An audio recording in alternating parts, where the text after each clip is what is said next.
조선일보 법조 전문 기자 양은경입니다.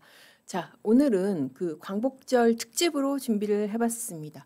광복절 특사가 얼마 전에 있었는데, 정말 광복절 기념으로 이런 특사를 한다는 것은 진짜 광복절에 대한 모독이라는 생각이 들 정도로 너무나 이 역사적인 흐름에도 반하고 취지에 반하는 그런 특사가 많이 이루어졌죠. 대표적인 게 바로 이 사람의 특사입니다. 광복절의 윤미향 사면에 대해서 개혁신당이 아주 적확하게 정말 패배를 찌르는 표현을 했던데요. 어린이날의 조두순 사면이다. 저는 진짜 이 얘기를 듣고 정말 무릎을 쳤습니다. 정말 적확하게 잘 표현했다는 생각이 들고 센 표현이지만은 굉장히 정확하고 아주 적절하다는 생각이 들었습니다. 그 정도로 어떻게 보면은 이 광복절의 역사적 취지에 정면으로 반하는 사면이 윤미향 씨의 사면이 아닐까 싶은 생각이 들었습니다. 그래서 과연 어떤 내용으로 재판을 받고 어떤 내용이 유죄가 났길래 그럴지 그 내용을 한번 정리를 해드리겠습니다. 자, 윤미향 전 의원 같은 경우에 사건이 불거진 거는 2020년 5월 7일입니다. 이제 이용수 할머니가 이제 폭로를 했죠. 수요 집회에서 모금된 성금이 위안부 할머니한테 제대로 안 쓰인다. 30년 동안 이 피해자들 이용해 왔다. 그렇게 절규하다시피 기자회견을 했던 거 여러분들이 기억을 하실 겁니다. 그렇게 해서 대대적인 수사가 이루어졌고 기소가 됐습니다. 기소가 된 게 2020년 9월이에요. 그때 당시 이제 문재인 정부였었죠. 당시만 해도 기소 규모는 상당히 컸었습니다. 41억 원 가량의 기부금품 모집하고 후원금 횡령 배임한 것이고요. 이게 1심이 굉장히 오래 걸렸었습니다. 한 2년 6개월이 걸렸었어요. 물론 사건이 크고 복잡하긴 하지만은 이게 굉장히 좀 재판 지연도 저는 상당히 많았다고 생각이 듭니다. 제때제때 처리를 했으면은 특히나 이 의원직을 수행하고 있었던 상황에서 의원직 결국 임기를 다 채웠는데 이런 부조리가 발생하지 않았을 그럴 사건이거든요. 아무튼 이 1심에서는 사실상 거의 무죄가 나다시피 했어요. 어떻게 됐냐면은 혐의가 이제 크게 봐도 8개였었는데 이 중에서 대부분 무죄가 나고 횡령 중에서 일부 그러니까 1,700만 원 액수에 대해서만 이제 횡령이 선고가 됐죠. 얼마 전에 그 추미애 이제 법사위원장 됐죠. 추미애 의원이 그 전부터도 왜 윤미향 전 의원 사면 필요하다고 주장을 했었잖아요. 그러면서 이제 1심, 2심 뭐 비교를 해서 얘기를 했더라고요. 자, 1심은 1,700만 원만 유죄가 났다. 그리고 그때 당시에는 이런 시민단체에 대해서 회계 기준도 없었기 때문에 자기는 이 1심 판결이 맞다고 생각한다. 그런데 2심에서 이거를 갑자기 뒤집었다는 겁니다. 그러면서 그때 당시에 2심 맡았던 마용주, 지금 대법관이죠. 마용주 대법관을 아주 직격을 했습니다. 아니 1심을 유죄로 뒤집을 거면은 다른 증거들이 더 확실한 증거들이 있어야 되는데 마치 그런 증거도 없이 이 유죄 판결을 했다는 그런 식으로 비난을 했습니다. 자, 그런데 지금 이 1심 판결이 2심에서 어느 규모로 뒤집어졌는지 한번 보시면은요. 1심에서는 아까 말씀드린 대로 이제 지금 벌금으로만 지금 1,700만 원 지금 1,700만 원에 대해서만 횡령죄가 인정이 돼서 1,500만 원 벌금이 선고가 됐었습니다. 그런데 2심 같은 경우에는 이제 상당히 늘었죠. 이 자금의 규모도 상당히 늘고 그래서 그게 어느 부분에서 구체적으로 무죄 판단이 유죄로 뒤집혔는지 한번 제가 상세하게 설명을 해드리겠습니다. 사실 어떻게 보면은 이게 1심에서 판단을 한 기준이 굉장히 이게 잘못된 거. 왜냐하면은 횡령이라는 게 그렇습니다. 내가 맡아 가지고 있는 돈을 원래 정해진 용도대로 안 쓰면은 횡령죄가 되거든요. 자, 그러면은 상식적으로 생각해 보세요. 내가 맡아서 어떤 용도대로 써야 되는 돈이 아무렇게나 쓰였어요. 그러면은 이 돈이 원래 목적대로 쓰였다. 이거를 누가 증명을 해야 돼요? 내가 증명을 해야 되는 거 아니에요? 그런데 1심 같은 경우에는 이거 내가 증명을 제대로 안 했는데 내가 제대로 썼어요. 라고 하는 윤미향 씨 말만 믿고 저는 어떻게 보면은 1심에서 아주 대대적으로 상당 부분 혐의에 대해서 무죄를 인정하지 않았나 싶습니다. 자, 2심은 그걸 어떻게 봤냐면은 이렇게 얘기를 했어요. 일부 계좌는 수입 지출에 대한 장부 회계 처리가 이루어지지 않았고 지출 증빙자료도 정리를 안 했다. 그래서 누가 얼마를 기부했는지 윤미향 이외에는 알 수가 없는 상태다. 일부 계좌는 개인 돈하고 섞여서 사용을 했다. 그러니까 여기에 대해서 납득할 만한 설명을 못한다면은 개인 용도로 쓴 것으로 본다. 이게 맞는 거 아닙니까? 그러니까 공금과 사금이 다 섞였다는 거예요. 그리고 이제 뭐 이거를 갖다 우리 집 반찬 좀 이따 설명해드리겠지만은 우리 집 반찬값으로도 쓰고 뭐 딸내미한테도 보내고 이랬으면은 이거는 내가 입증을 해야 되는 거죠. 내가 만약에 여기에 대해서 무죄를 주장을 한다면은 이거 내가 목적대로 썼다. 할머니를 위해서 썼다라고 주장을 하고 입증을 해야 되는 겁니다. 근데 그게 안 됐기 때문에 2심은 다 원칙대로 이거를 다 유죄로 판단을 한 거예요. 자, 그런 부분에 대해서 이제 구체적으로 한번 정리를 좀 해드리겠습니다. 이제 예를 들어서 뭐 그런 부분들이 있어요. 지금 대표적으로 얘기되는 부분이 그 김복동 할머니 장례금 부분입니다. 그때 당시에 이제 윤미향 씨가 김복동 희망계좌 그리고 이제 개인 계좌로 장례금 명목으로 모금을 한 게 1억 2,900만 원, 1억 3천 가까운 큰 돈입니다. 이 돈에 대해서 1심은 무죄를 선고를 했습니다. 왜냐하면은 이거 어차피 김복동 할머니 그 추모하는 시민사회장으로 진행을 하면서 모금을 한 거 아니냐. 그리고 이 모금 방법이나 이런 것들이 뭐 상식적인 범위 내에서 이루어졌다라고 봤습니다. 자, 그런데 2심은 이걸 어떻게 봤냐? 일단 현장 조의금으로 모인 돈만 해도 9,476만 원. 그러니까 뭐예요? 그러니까 윤미향 씨가 계좌로 받은 돈하고 별도로 현장에서 왜 우리가 그 부의금 봉투 내잖아요. 그 봉투만 해도 9,476만 원 상당히 많이 걸쳤죠. 그렇게 모였다는 겁니다. 그리고 그러면은 장례비로 쓰였다고 한다면 장례비가 얼마나 들어가는지 봐야 되는데 노제 비용 뭐 식대 이런 걸로 지출된 장례비가 9,700여만 원. 그러니까 어때요? 현장에서 받은 게 9,400만 원 그리고 실제로 들어간 돈이 9,700만 원. 거의 들어가는 돈을 갖다가 다 지금 현장 모금으로 충당할 수 있는 정도의 그런 상황인 거죠. 거기에다 각종 지원금도 있었습니다. 서울시나 여가부에서 300만 원씩 주고 100만 원씩 주고. 그러니까 현장 부의금 그리고 지원금으로 충분히 장례비 충당을 할 수가 있었다는 겁니다.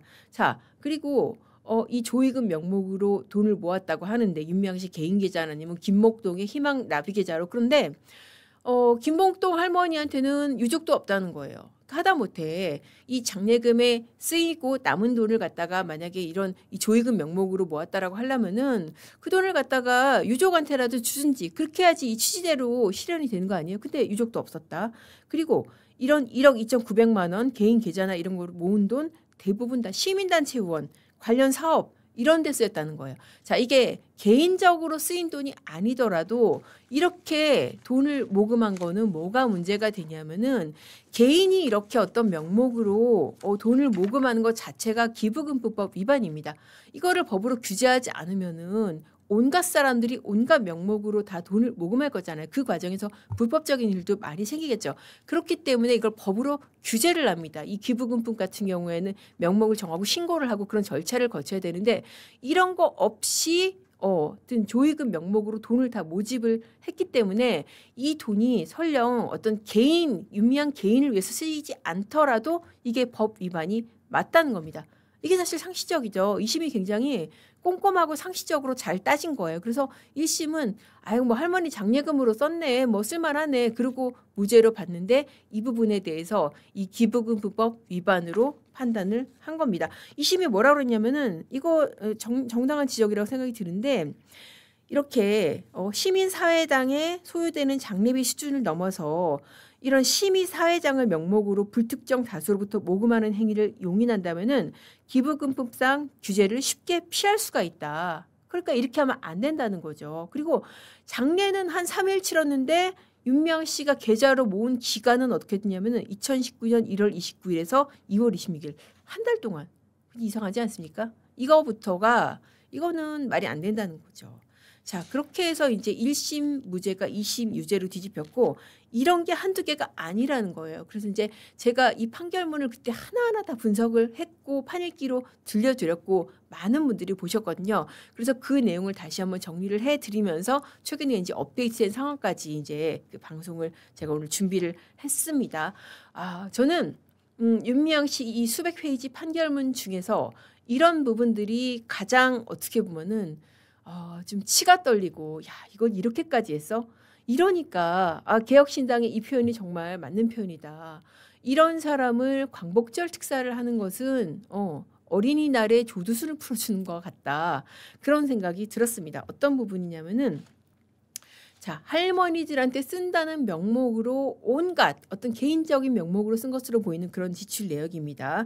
구체적으로 2013년 6월 20일 같은 경우에 땡땡 할머니 옷감 이러면서 이제 20만 원을 옷값을 아마 잘못 쓴 것 같아요. 옷감 이러면서 20만 원을 다른 계좌로 이체를 했습니다.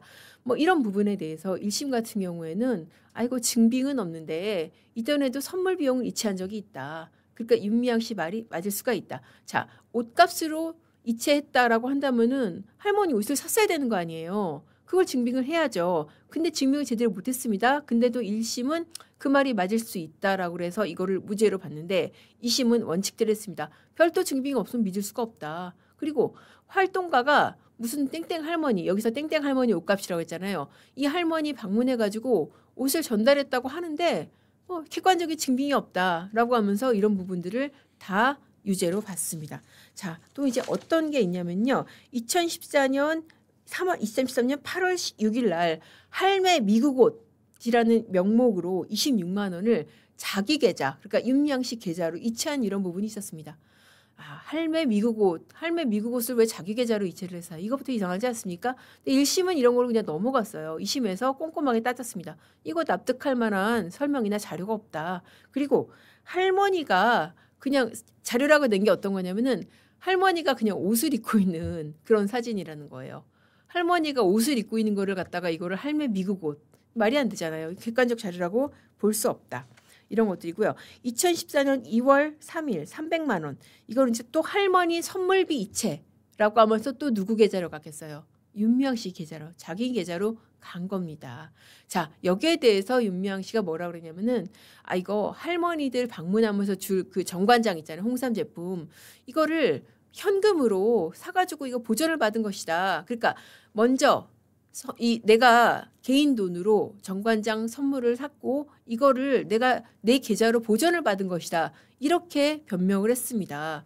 자, 어디서 샀냐? 그러니까는 담배인상공사 노조를 통해서 싸게 샀대요. 아니, 상식적으로 이게 담배인상공사를 통해서 샀다면은 그 산 내역이 있어야 되는 거 아니에요? 근데 윤미향 씨가 뭐라고 했냐면은 이거 현금을 노조가 이 계좌로 내가 보내려고 그랬는데 현금을 달라고 그래서 내가 현금으로 줬기 때문에 증빙 자료가 없다. 이제 그렇게 얘기를 한 것 같습니다. 자, 재판부가 어떻게 했겠습니까? 이거는 납득이 안 된다. 객관적 자료가 없지 않냐. 아니 노조가 지금 계좌도 아니고 현금을 요구했다? 이건 납득이 안 된다. 그리고 홍삼을 선물로 줬다 그러는데 당신네들 활동 자료집에도 이런 내용 없지 않냐. 이런 식으로 그렇게 해서 1심의 무죄 판단을 뒤집었습니다. 자, 어떻습니까? 이 몇 개만 보더라도 2심 재판부가 어떻게 한 것 같으세요? 정말 작심하고 맘먹고 하나하나 다 뜯어본 겁니다. 자, 1심 같은 경우에는 그때 서부지법에 했었거든요. 부장판사가 있고 배석판사 2명이 하는 일반 합의부입니다. 2심 같은 경우에 당시에 재판부가 서울고법 재판부였고 그때 이제 저희 그 기자들 말로 AAA 재판부라고 하거든요. 이게 뭐냐면은 각자가 다 고법부장에 해당하는 이런 재판장들 3명이 모인 겁니다. 고법부장이라는 게 지금은 이제 승진제가 없어졌다고 하지만은 법원에서 승진의 꽃이었어요. 그러니까 법원에서 엘리트 법관으로 능력과 이 품성까지 인정받은 사람들, 그런 사람들 3명이 모인 재판부입니다. 이 사람들이 할 일 없어서 이렇게 진짜 몇십만 원짜리, 십몇만 원짜리 영수증 뒤져가면서 그렇게 했겠어요? 보다 보니까 1심이 너무 말이 안 되고 한심하니까 자기네들이 이렇게 낱낱이 다 뜯어본 겁니다. 그리고 이 횡령죄의 원칙에 따라서 제가 아까 말씀드린 대로 이거 제대로 썼다는 걸 누가 증명을 해야 돼요? 지금 횡령을 의심받는 사람이 증명을 해야 되는 겁니다. 그것도 증명 안 했으니까 유죄. 그렇게 판단을 한 거예요. 자, 그래서 1심하고 2심을 다시 한번 비교를 해보겠습니다. 자, 1심 같은 경우에는 아까 말씀드린 대로 횡령액 중에서 개인 계좌로 보관한 그 정대협 자금이잖아요. 1,718만 원에 대해서만 유죄를 인정해서 벌금 1,500만 원. 그런데 2심 같은 경우에는 이거를 하나하나 꼼꼼히 따져서 다 뒤집었습니다. 6,500만 원 국고보조금 편취한 거. 이거 같은 경우 6,500만 원 국고보조금 편취 이것도 한번 좀 짚고 넘어가야 될 것 같은데요. 이게 어떻게 된 거냐면은 국고보조금을 받아서 인건비로 안 쓰고 정대협 운영비로 썼다. 이제 그런 거거든요.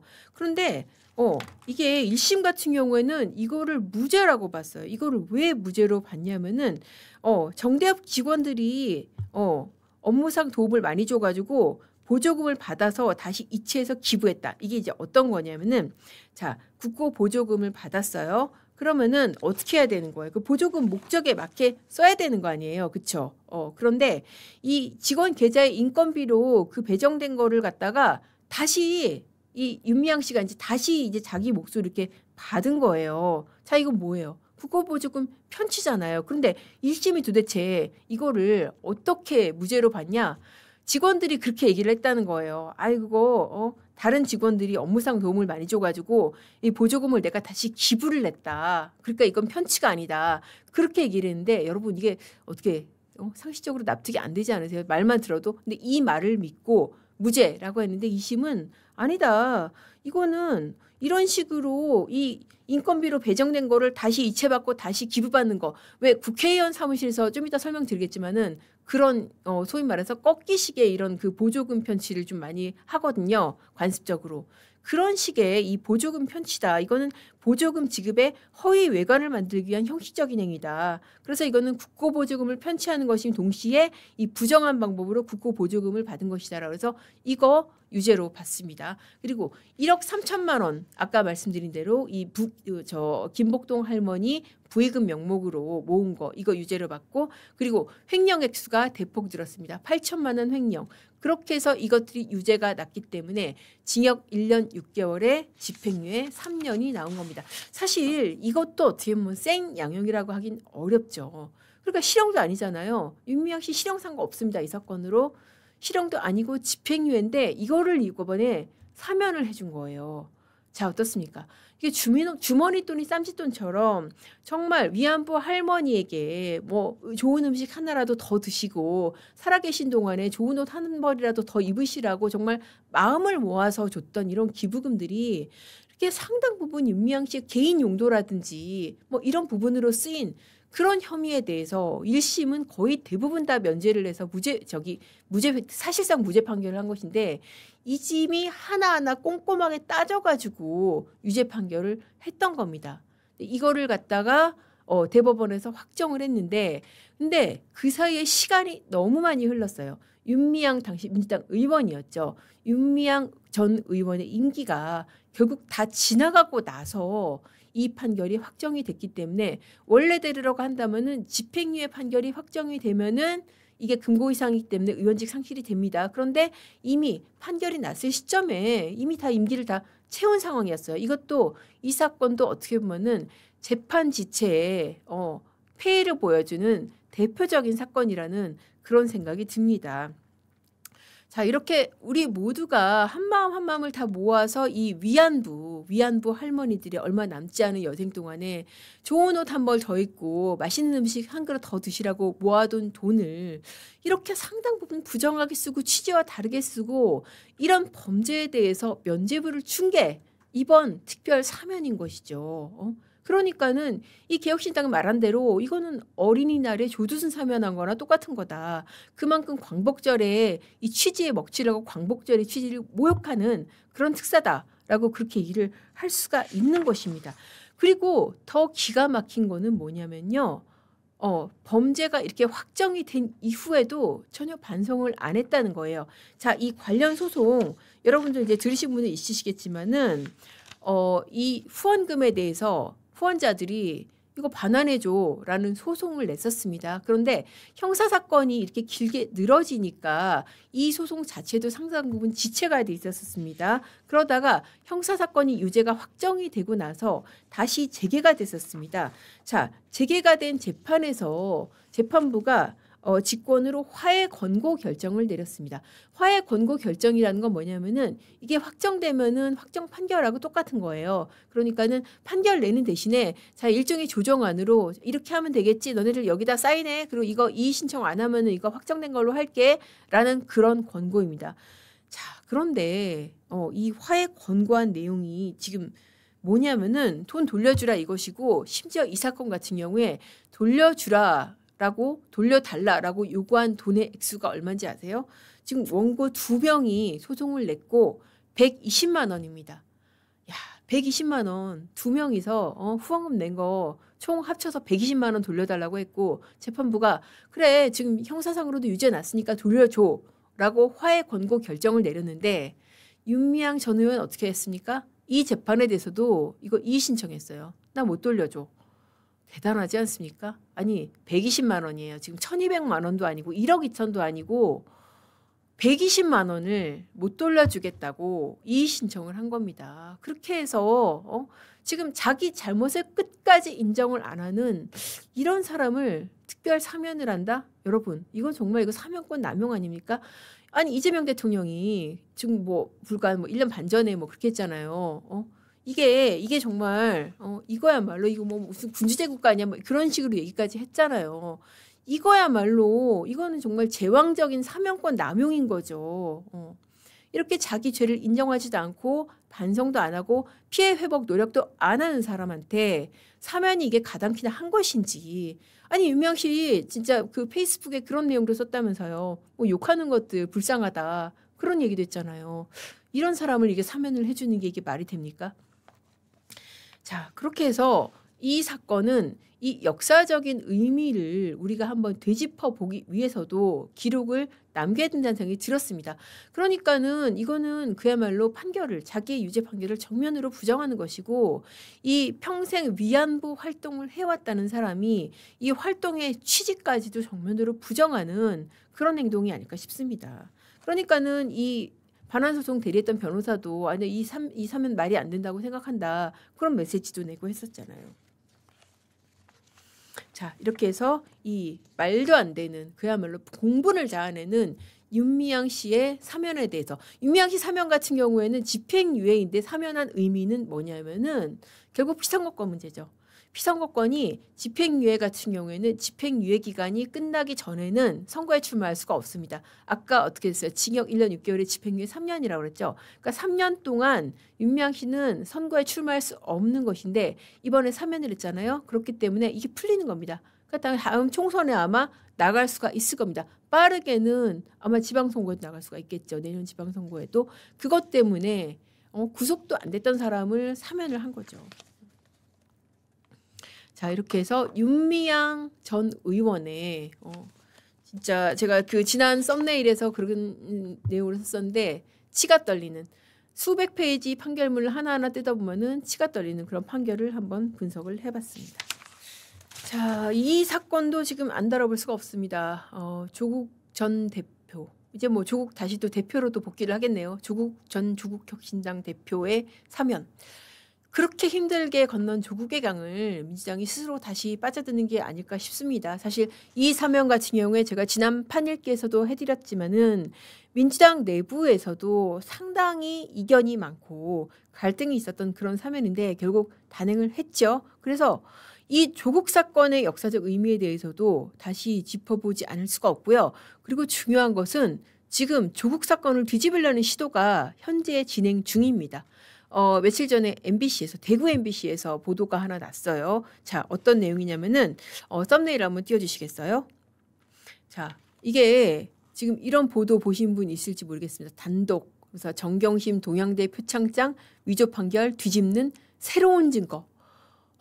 새로운 증거가 나왔대요. 이거 판결 뒤집어져서 아예 없어지는 거 아니야?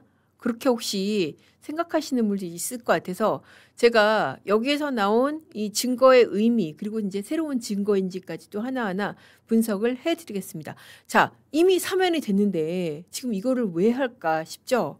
결국은 재심을 노리는 거라는 생각이 드는데 재심이라는 게 확정된 판결을 갖다가 다시 뒤집는 거잖아요. 확정된 유죄 판결을 다시 뒤집는 거잖아요. 이 재심의 가장 중요한 요건 중에 하나가 새로운 증거입니다.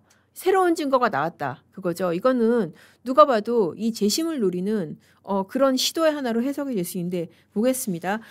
보도 내용이 개요가 그런 거예요. 기자가 이제 이 판결을 자기가 이런 식으로 요약을 하더라고요. 법원이 이 표창장, 정경심 씨 표창장 위조 혐의에 대해서 유죄 판단한 근거가 크게 두 개다. 첫째, 최성해 총장이 나는 표창장 준 적 없다라고 진술을 냈고, 두 번째, 동양대 측이 제출한 그 어학교육원 근무 담당자 내역에 보면은 2012년 8월 1일부터 9월 23일까지 50일 동안 직원이 없는 공백기였다. 그런데 정경심 씨가 표창장을 발급받았다는 날짜는 8월 말부터 9월 7일. 그러니까 뭐예요? 그러니까 직원이 공백기였던 그 시기에 표창장을 발급받았다고 했기 때문에 당신 말대로라면 이건 표창장을 물리적으로 발급받을 수 없던 시기였던 거 아니냐. 이런 식으로 해서 법원이 유죄를 선고했다라는 게 이 MBC 기자의 나름의 사건 요약입니다. 자, 그런데 이거를 뒤집는 증거를 지금 자기네들이 찾았다는 거예요. 그게 뭐냐면은 이런 주장을 이런 그 확정 판결을 뒤집는 문건을 입수했다라고 하면서 하는 내용이 직원 이모 씨가 2012년 8월 24일 날 기한한 공문이 있다는 겁니다. 영어 사관학교에서 운영할 글로벌 영어 교과목 개설을 요청하는 그런 내용이라고 그래요. 그러면서 거기에 담당자 이름도 적혀 있고 학교 내선 번호도 적혀 있고 그러면서 이제 그 오병현이라고 그 전 동양대 그 직원 실명이 나옵니다. 이 사람이 실명으로 인터뷰를 했어요. 이거 학교에서 쓰는 양식 맞아요. 그러면서 또 다른 증거도 있다. 라고 하면서 또 제시를 합니다. 또 이 기한자 직원으로 되어 있는 이모 씨가 그러니까 직원이 공식적으로 근무하지 않았다라고 하는 그 시기에 2012년 9월 4일 날 또 이렇게 근무한 흔적이 남아있다. 영어사관학교 합격자 명단 여기 있는데 보면은 정경심 씨가 추진했던 영어사관학교 남녀 합격자가 분류가 돼 있고 토익 점수가 있다. 그런데 이런 것들이 다 제출이 됐는데 법원이 이 유죄 판결을 했다라는 것입니다. 자, 여러분 어떻습니까? 이게 그러니까 요약하면 그거예요. 그러니까 2012년 8월 1일부터 9월 23일까지 그 50일 동안에는 당신네들 지금 직원 공백기로 나왔다며.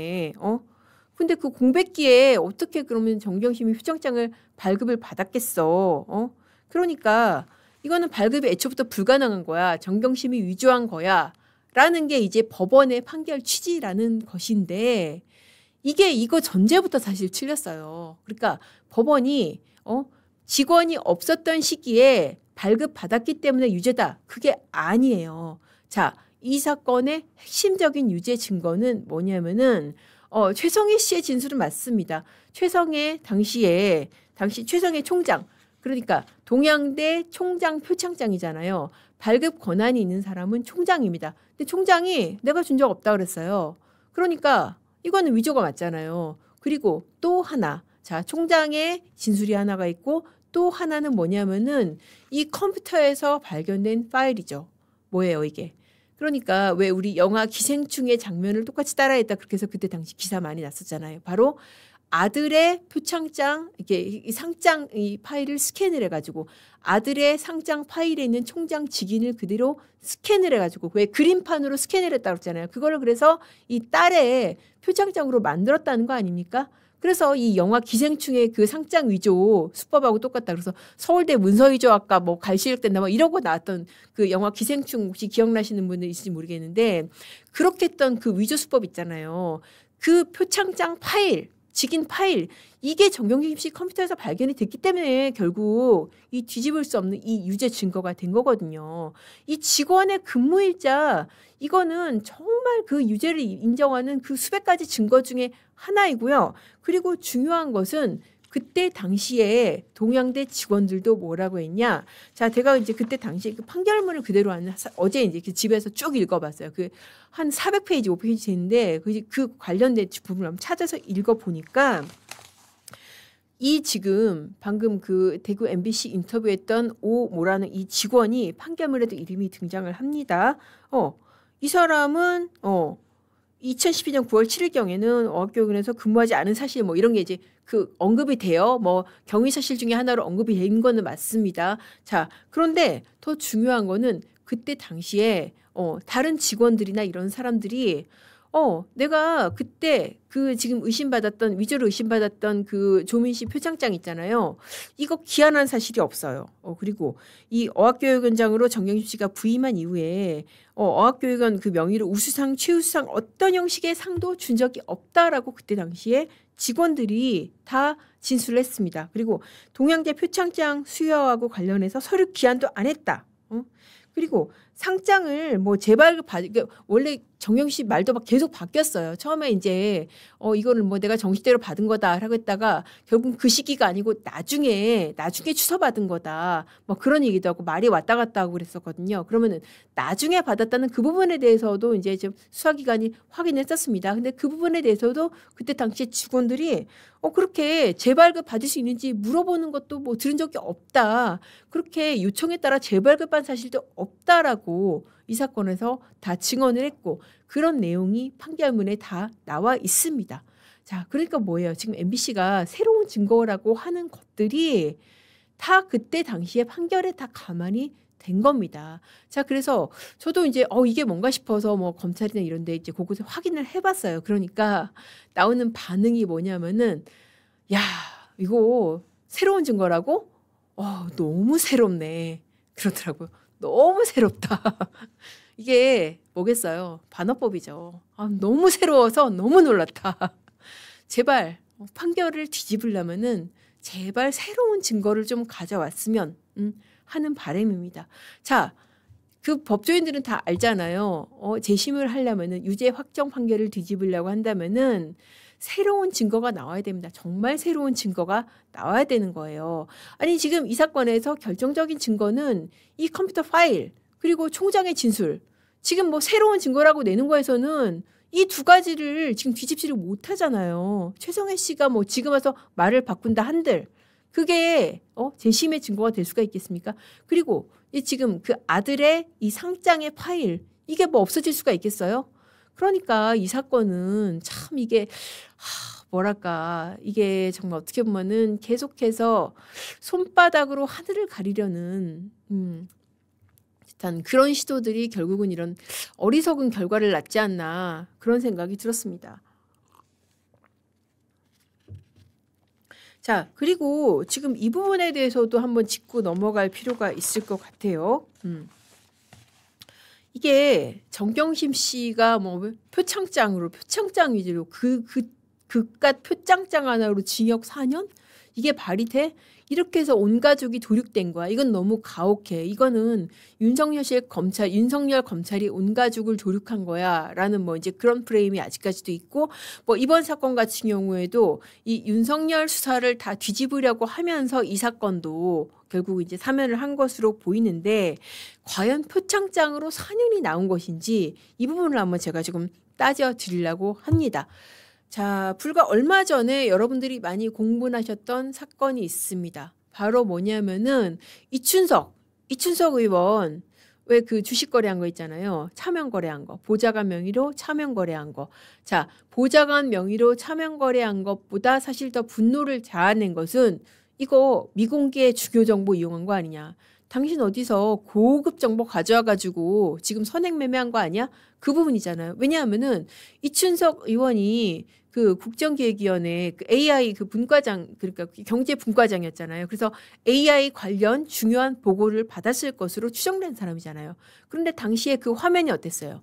AI 관련된 그 기업들 아닙니까? 요즘 잘 나가는 기업들 네이버, 카카오페이 그리고 특히나 이 거래 화면에 찍힌 시간이 지금 중요한 발표 뭐냐면은 그 당시 AI 국가대표 주자를 발표한 시간하고 불과 20분 차이밖에 안 났다는 거 아니에요? 그러니까 그때 당시에 그 오후 2시에 그 AI 국가대표로 뭐 네이버, 카카오페이 이런 기업들이 발표가 됐고 그리고 주식 거래로 찍힌 시간이 뭐 2시 20 몇 분 뭐 이랬다는 거 아니에요? 그러니까 우리 개미들이 의심을 하는 거는 당신이 이거 중요 정보 보고받고 이날 발표가 되면은 오를 것을 미리 알고서 이거를 매매한 거 아니냐.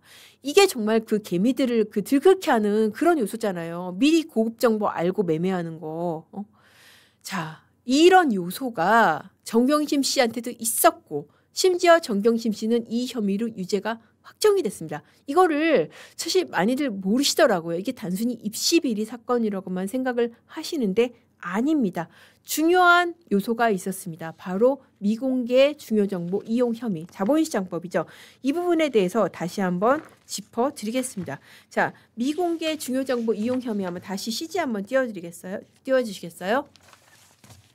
자, 자본시장법상 미공개 정보 이용 혐의입니다. 얼개는 어떻게 되는 거냐면은 자, 2018년 1월 3일부터 1월 5일까지 WFM 이게 이제 그 코스닥의 상장사였습니다. WFM 주식 16,772주를 7,739만 원에 장내 매수해 가지고 1월 9일부터 22일까지 9,426만 원에 매도를 했다. 7,700만 원에 사가지고 9,400만 원에 팔았다. 그래서 1,683만 원 수준의 부당이익. 뭐 살 수도 있고 팔 수도 있는 거지. 뭐 시세차익 노린 거 아니야? 근데 중요한 것은 이 과정에서 미공개 정보를 이용을 했다라는 것이죠. 자, 어떤 미공개 정보냐? 이게 그 조범동 씨, 이게 오래된 사건이라서 이름 좀 가물가물들 하실 거예요. 조국 전 대표의 오촌 조카입니다. 오촌 조카가 코링크피, 이 사모펀드잖아요. 원래 이 조국 사건은 시작이 사모펀드로부터 시작이 됐죠. 아니 장관 후보자가 공직자가 사모펀드를 내 이러면서 대대적인 수사를 시작을 했었던 거예요.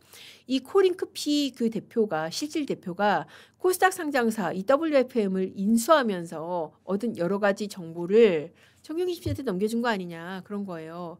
그래서 이 넘겨준 것으로 의심받았던 핵심 정보가 뭐냐면은 2018년 1월 초부터 이 WFM 군산 공장 가동에 관한 그런 정보를 알려줬다는 것이죠. 그렇게 해서 남동생하고 같이 주식을 샀다라는 것입니다. 자, 여기에 대해서 이제 정경심 씨는 뭐 그거 아니다. 아니 이거 군산 공장 가동한다는 거는 2011년 11월에 이미 기사도 나왔던 거다. 그리고 12월에는 공시도 나왔던 거다. 라고 하면서 무죄를 주장을 했었습니다. 자, 그런데 재판부가 어떻게 판단을 했냐? 그때 당시에는 그냥 공장을 가동한다. 이런 정보였지만은 중요한 거는 이 코링크피, 그 사모펀드가 이 WFM을 인수를 하면서 음극재 사업을 할 것이다. 이게 중요한 정보라는 것이죠. 그냥 공장 가동한다는 거하고 어떠세요? 2차 전지, 음극재. 지금도 사실 핫하지만은 그때 당시엔 더 그랬겠죠. 이 음극재 사업을 한다. 이런 중요 정보를 정경심 씨가 미리 받았다는 겁니다. 그렇게 했기 때문에 군산 공장 가동이라는 이 공시 정보의 의미 자체가 달라져 버렸다. 그렇게 해서 이 정보의 의미 자체가 달라진 이런 중요 정보를 미리 알고 매매를 했기 때문에 이거는 자본시장법 위반이다. 어떻습니까? 이춘석 의원 같은 경우에는 지금까지 의심의 단계, 분노의 단계인데 정경심 씨 같은 경우에는 이익의 규모는 좀 많이 줄었습니다. 그렇지만은 이렇게 미공개 중요 정보 이 부분에 대해서 유죄가 확정이 된 거예요. 자, 뿐만 아니라 이런 부분들도 이용을 한 것으로 이 재판부가 인정을 했습니다. 자, 어떤 내용이냐면은 자동차 부품 연구원이 2018년 2월 13일 날 WFM 음극재 평가 실험을 한다. 중요한 정보죠. 사실 이런 첨단 산업이나 2차 전지, 바이오 이런 것들 같은 경우에는 어떤 평가 실험을 한다, 뭐 새로운 뭐 물질을 개발한다. 이거 굉장히 중요한 정보잖아요. 주식 하시는 분 아시겠지만은 이거를 먼저 들었다는 거죠. 그리고 주식 샀다는 거. 그리고 2018년 11월에도 또 중국 통신업체, 이 중국 통신업체하고 이런 음극재 사업을 하는 데하고 MOU 체결했다. 이것도 굉장히 꿀정보죠. 이거 미리 알았다는 것이죠. 그리고 주식 샀다. 이 부분에 대해서 다 1심의 유죄 판단이 유지가 됐고요. 다만 이 부당이득 산정은 빠졌습니다. 왜냐하면 그 뒤에 공개된 뒤로 이제 주가는 오르지 않았다 그래요. 근데 중요한 거는 사실 이 범죄 혐의가 주가가 올라서 실질적으로 이득을 얻지 않더라도 처벌이 됩니다. 왜냐하면은 주가가 올라서 이득을 얻을 경우에만 처벌을 하면은 이런 행위를 근절할 수가 없잖아요. 그러니까 결과적으로 주가가 빠져가지고 미실현 이익이 됐다. 이렇게 해서 처벌을 안 한다고 그러면은 너도 나도 이렇게 내부 정보 빼내는 거를 정당하게 되잖아요. 그렇기 때문에 이런 혐의가 유죄가 났었습니다. 다만 이제 일부 무죄가 났던 것은 1심에서는 이게 이제 한 2억 2천만 원 정도가 이게 이제 그 1심에서는 유죄가 났었는데 2심 같은 경우에는 이게 이제 무죄가 났어요. 이제 이건 법리적인 부분인데 이 매도한 상대방이 1심은 모르는 사람에게 팔았기 때문에 미실현 이익을 실현했다라고 봤는데 2심 같은 경우에는 이미 그 정보를 알고 있던 사람이라고 봐가지고 이거를 무죄로 본 그런 부분이 있습니다. 아무튼 중요한 거는 이렇게 우리가 지금 분개하고 있는 개미들을 농락하는 이 미공개 중요 정보 이용 혐의 이 부분에 대해서 정경심 씨가 유죄가 확정이 됐다는 것이고 그리고 적어도 1심 기준으로 했을 때는 이게 입시 비리보다 더 무거운 혐의였었습니다. 실제로 양형 기준이 그랬어요. 판결문으로 봤을 때 양형 기준을 제가 한번 찾아보니까 실제로 그렇습니다. 실제로 양형 기준상으로도 이 미공개 중요 정보가 그때는 이제 그 아까 2억 2천까지 다 유죄로 들어갔었으니까 이 입시 비리보다 이게 더 무거운 혐의였었습니다. 자, 그렇게 해서 이 정경심 씨 혐의가 단순히 입시 비리만 있다 이거 아니고요. 그리고 입시 비리 부분 그때 민주당에서 이제 그런 식으로 또 이제 맡아도 그랬는데 입시 비리 빼고 다 사모펀드 무죄 났다 그거 아닙니다. 이렇게 미공개 중요 정보 이용 부분 일부는 무죄가 됐지만은 상당 부분 유죄가 됐고 또 일부는 무죄가 됐더라도 다른 증거 인멸 은닉 이런 부분들이 유죄가 났기 때문에 정경심 씨가 1심하고 마찬가지로 2심에서도 징역 4년이 났고 그대로 확정이 됐었습니다.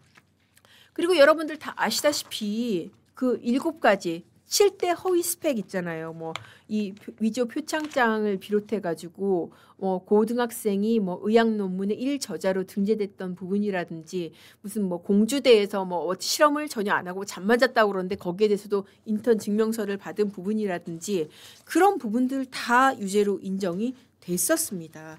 자, 이게 참 중요한 거는 어떻게 보면은 이렇게 해서 스펙만 허위 스펙만 쌓은 게 아니라 결국 이거를 자기 입시에 이용을 했다는 것이죠. 자, 입시에 대해서 얘기를 하자면은 제가 참 할 말이 많습니다. 사실 저희 아이가 고3이거든요. 그래서 지금 한참 이제 좀 있으면 수시 원서를 써야 되고 하는데 지금 와서 생각을 해보면은 이게 있을 수가 없는 입시라는 생각이 드는 게 조민 씨가 외고를 나왔잖아요. 외고를 나왔는데 어디를 갔습니까? 의전원을 갔어요.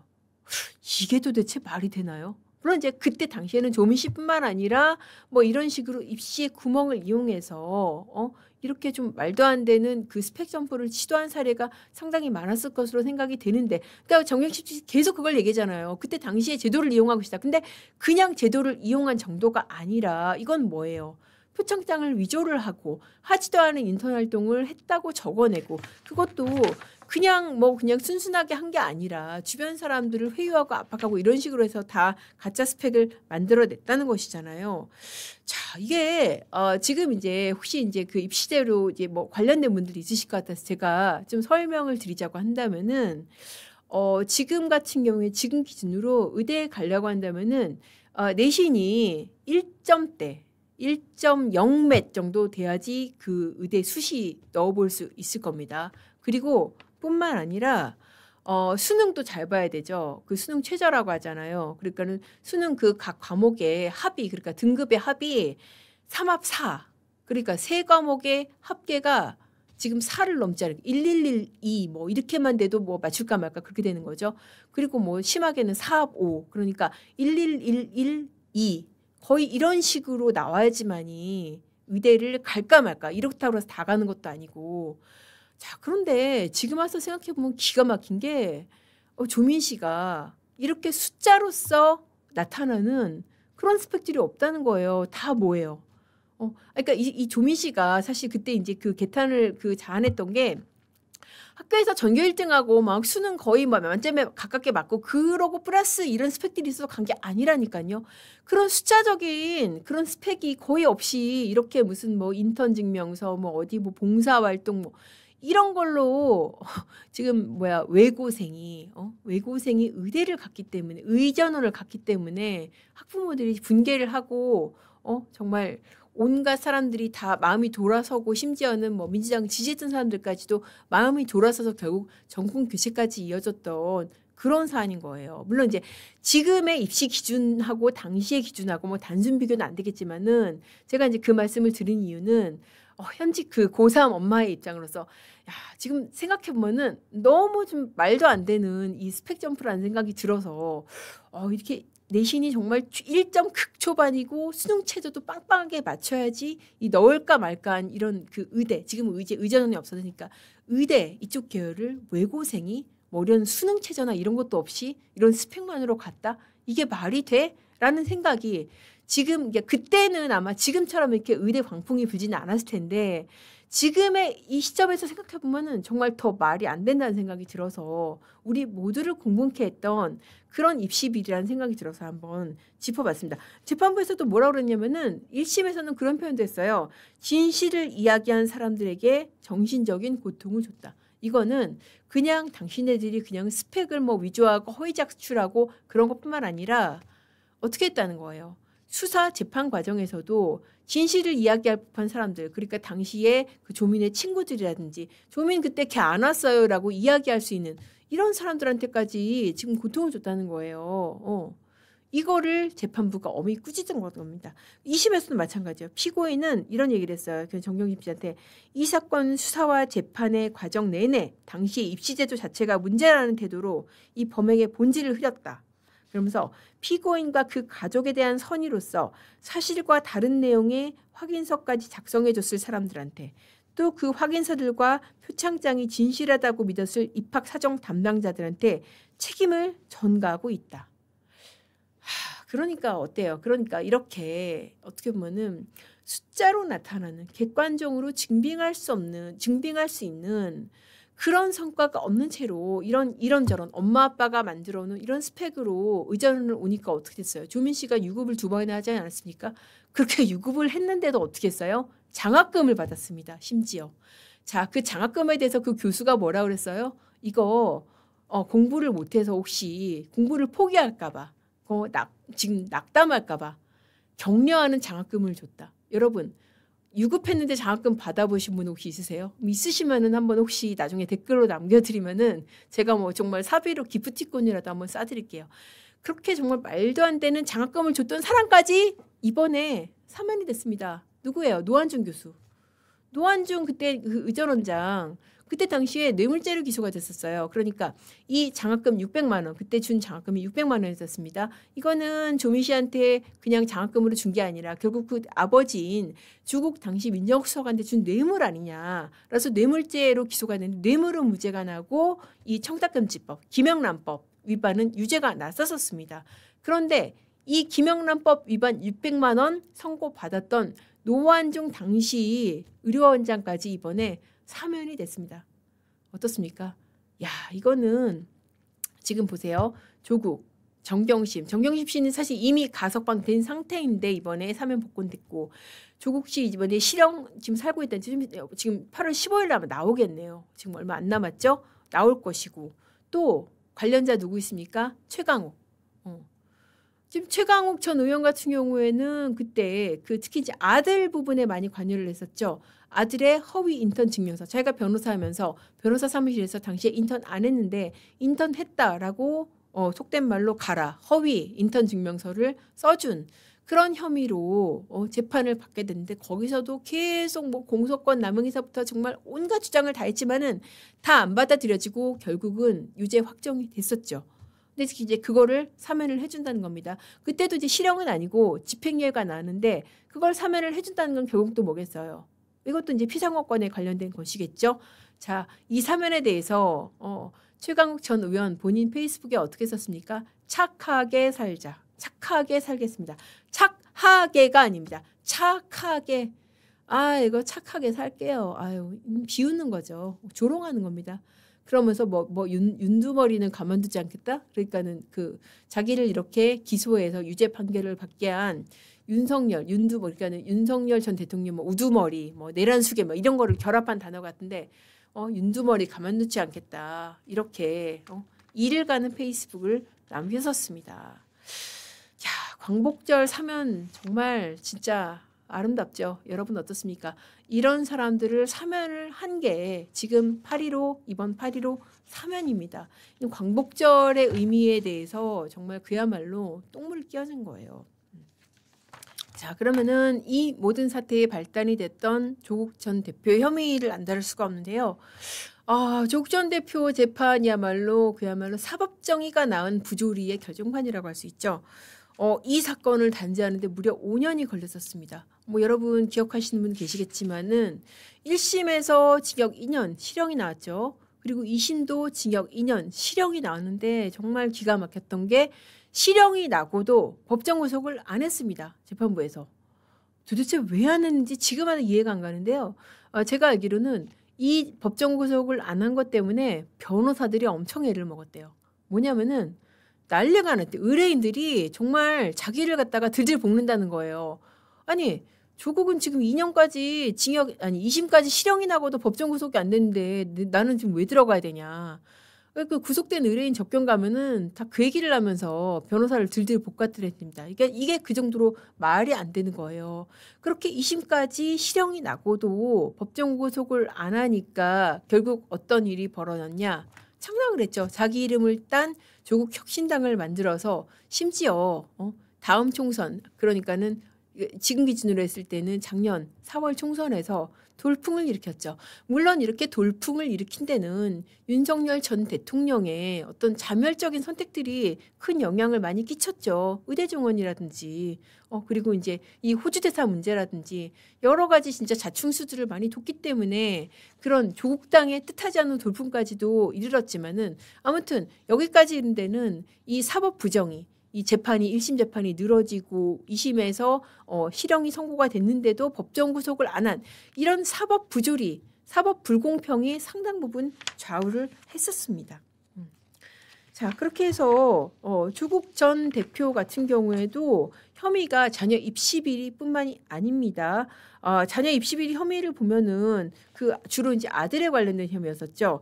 서울대 공익인권법 세터 이거 같은 경우에는 당시에 이제 그 국립대 교수였었는데 이건 직접 위조까지 한 거잖아요. 그때 당시에 이제 한인사업 센터장 조국 전 대표의 은사라고 하는 한인사업 센터장까지도 그때 센터장으로서 이제 인턴 증명서를 발급할 권한이 있는 사람이었는데 이 사람마저도 선을 그었던 거예요. 이거 내가 발급한 적이 없다.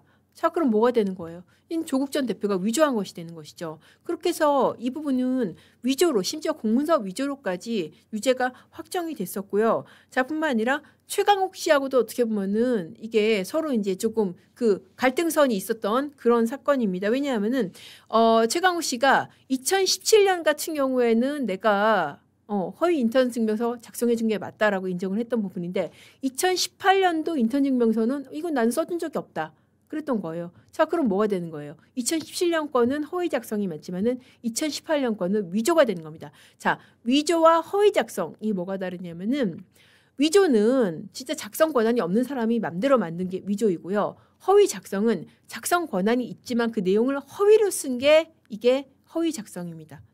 자, 이렇게 두 개가 다른 거고 아무튼 이 최강욱 그리고 한인섭 이렇게 가까이 있고 자기 밑에 있고 뭐 스승이고 이런 사람들까지도 이런 사법 리스크나 이런 법적인 판단 앞에서는 다른 노선을 분명히 탔던 그런 요소들이 있던 게 바로 조국 사건이었고요. 그것뿐만 아닙니다. 감찰 무마 사실 실형 선고되는 이게 컸었죠. 유재수 씨. 여러 가지 업자들로부터 여러 가지 명목으로 뭐 자기 책 출판 기념회 뭐 어떤 명절 선목 이런 것들로 정말 지저분하게 뇌물을 많이 받았는데 그 부분에 대해서 감찰하려고 하니까 못하게 했던 친문들의 청탁을 받고 못하게 했던 이 부분에 대해서 유죄가 인정이 됐었고요. 그리고 청탁금지법 아까 말씀드린 대로 그러니까 공부 못해서 유급했는데 격려장학금 이거 뇌물로 기소가 됐고 뇌물은 무죄가 났지만은 청탁금지법이 유죄가 됐던 그 사건까지 있어서 이런 것들이 다 모아져서 징역 2년 실형이 났었고 그것도 5년 만에 겨우 들어갔는데 형기의 반이 뭐예요? 32% 채우는데 나온다는 게 지금 이번 사건인데 아니 나온다는 것도 기가 막히는데 어떻습니까? 제가 아까 말씀드린 대로 대구 MBC발 이상한 보도 있죠. 여러분 이거 한번 지켜보시죠. 근데 이게 좀 어렵지 않게 넘어갈 사건으로 보여요. 왜냐하면은 이게 새로운 증거가 아니잖아요. 너무 새롭다. 제가 이제 반어법으로 말씀을 드렸는데 제발 사건을 정말 뒤집고 싶으면은 정말 새로운 증거를 좀 내봤으면 좋겠어요. 자, 재심이 되는 사건들은 어떤 사건들이냐면은 왜 과거사 관련 보도 이제 가끔 좀 보시는 분들 있을지 모르겠는데 진짜 이게 고문에 의해서 허위 자백을 했다든지 아니면 진범이 나타났다는 거지.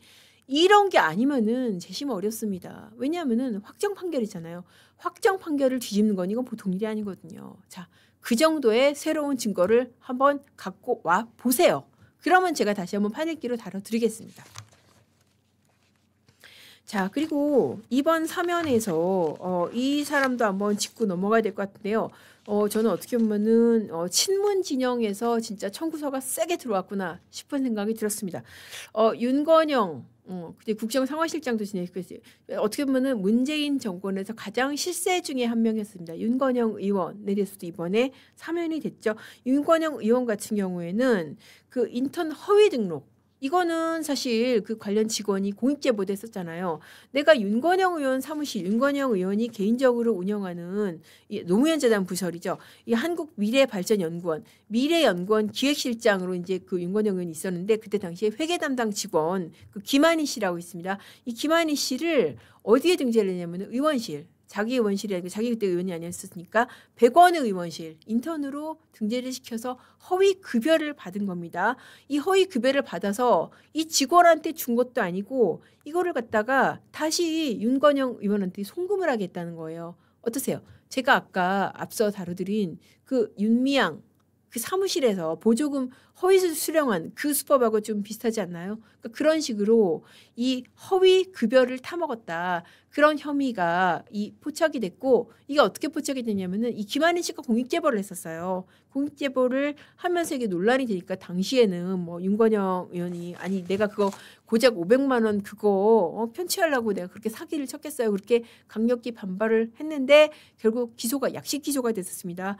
이게 또 조금 기가 막힌 게 검찰에서도 저는 상당히 조금 봐주기로 했다는 생각이 드는 게 이런 혐의에 대해서 벌금 300만 원의 약식 기소를 했습니다. 약식 기소라는 거는 정식 재판 없이 이게 그대로 약식 명령으로 발령이 되면은 그냥 벌금 내면은 끝나는 그런 식으로 기소를 한 거거든요. 그런데 법원이 어떻게 했냐면은 벌금 500만 원을 선고를 했습니다. 그러니까 검찰은 그냥 300만 원 그냥 벌금 해주세요라고 넘겼는데 법원에서 벌금 500만 원, 야 300만 원 너무 약하다. 그래서 벌금 500만 원을 선고를 했었는데 이거마저도 지금 사면을 한 겁니다. 자, 사실 벌금 500만 원 이거 이게 사실 이게 아무 지장도 없는 사건이 특히나 본인이 현직 의원이잖아요. 전혀 뭐 피선거권이라든지 아니면 뭐 인신구속이라든지 이런데 지장이 없는 부분인데 이 부분까지도 사면을 한 거 보면은 야 이거 정말 이 조국혁신당을 비롯해서 친문 진영으로부터 이런 대선에 대한 청구서가 세게 들어왔구나 그런 생각이 들었습니다. 그래서 윤건영 의원 사면. 자, 또 뭐도 있냐면은 이것도 형평성 차원에서도 그렇고 이건 안 짚고 넘어갈 수가 없습니다. 바로 국민의힘 쪽에서 요구한 사면.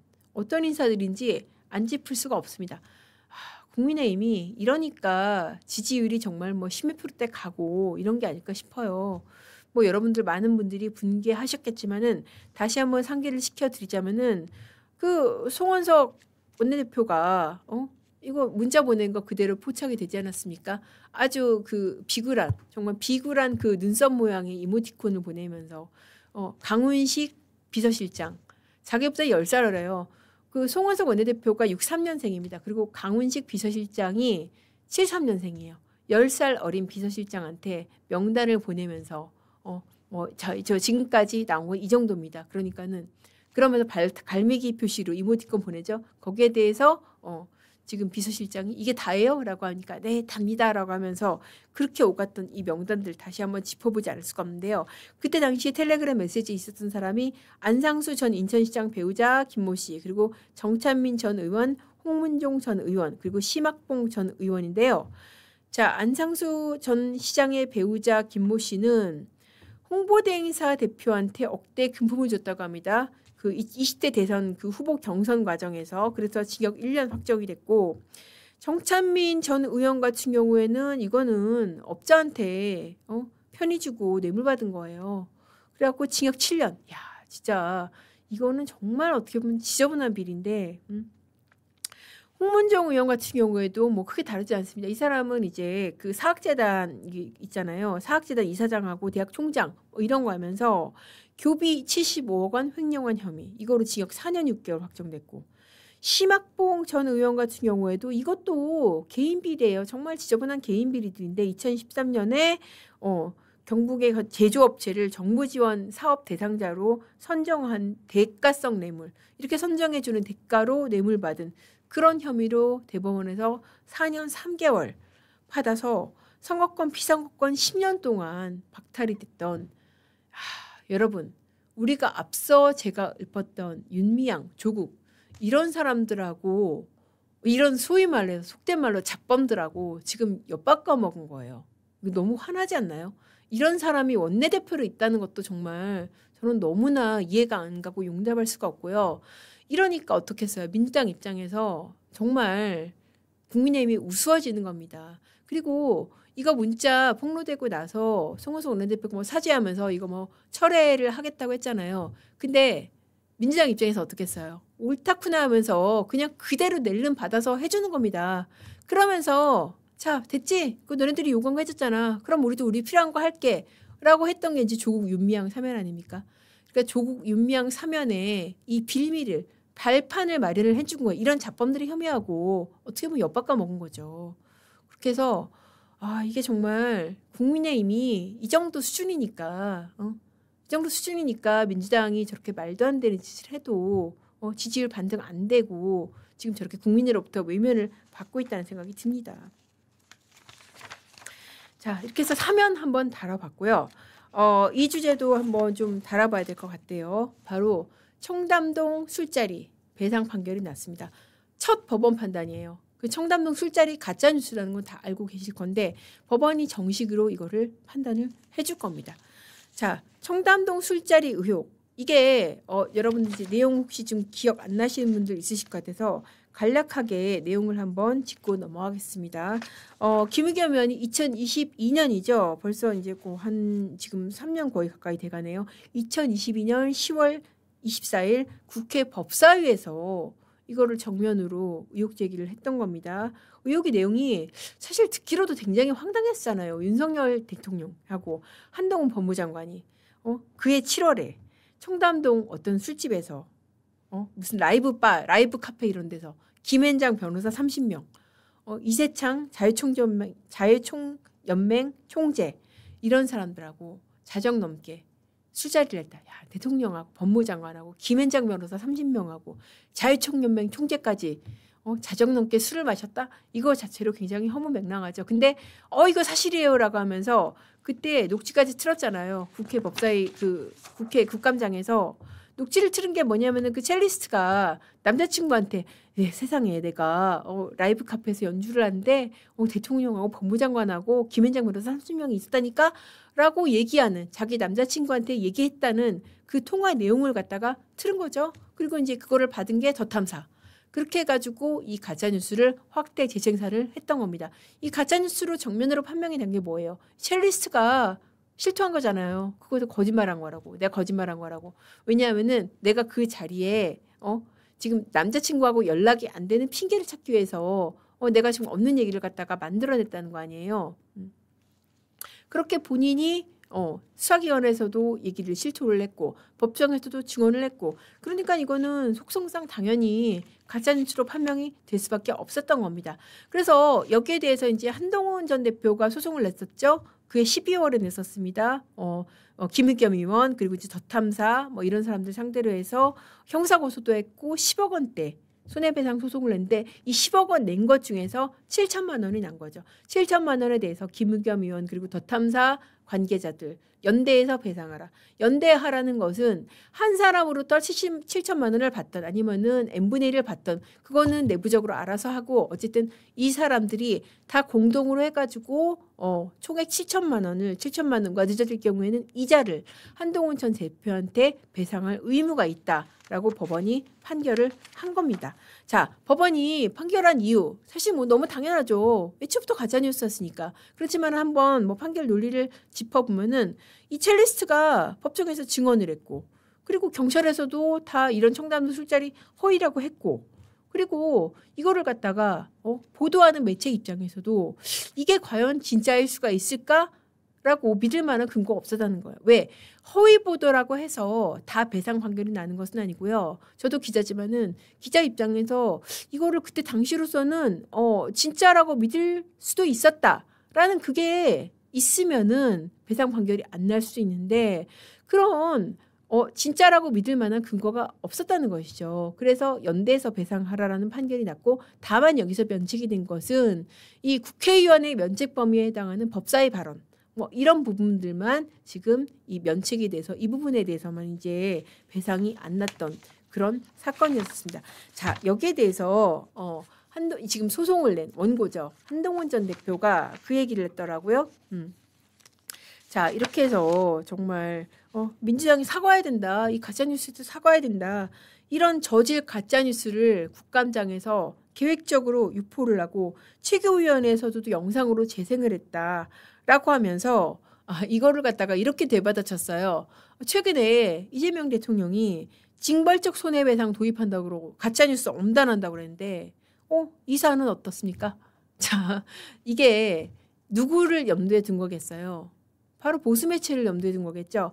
보수 매체에서 이재명 대통령이나 민주당에 대해서 비판적 보도하는 거 아마든지 그것을 염두에 두고 가짜뉴스에 대해서 징벌적 손해배상 검토하겠다고 하는데 1호로 가짜뉴스 징벌적 손해배상 1호로 이 사례는 어떻습니까?